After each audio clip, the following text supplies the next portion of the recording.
بسم الله الرحمن الرحيم. السلام عليكم ورحمة الله وبركاته.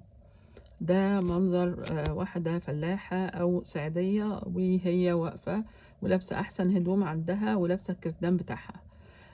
ده منظر بقى الكردان، أنا اشتريته زي ما قلت قبل كده. بس هي الملامح هنا واضحة جدا إن هي مش يعني مش صناعية. الضفيرة مش موصولة، الشفايف مش منفوخة، الحواجب مش مرسومة. فكل ده كان طبيعي. زمان كانوا بيقولوا ان في الخواجات سواء انجليز او فرنسويين او ايطاليين معاهم كاميرات وبيدوروا يلفوا وياخدوا صور، وبعد كده بيدوا نسخة للناس وبيبيعوا بقية الصور يعني. وهو ده اللي احنا علشان كده احنا نقدر نشوف الحاجات دي والصور دي.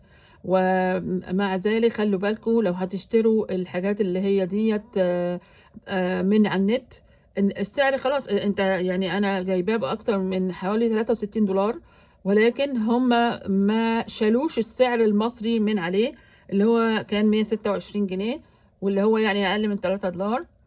اه. هو ريحني من ان انا اقعد الف، بس يا ريت انا ما كنتش عايزه اعرف. يعني يا ريتهم كانوا هم حاولوا ان هم يغطوه بستيكر كده، بس برضو طبعا باين الناحيه التانية. يعني الكاستمر سيرفيس عند المصريين لسه برضو محتاجه شغل، وربنا يحفظنا جميعا.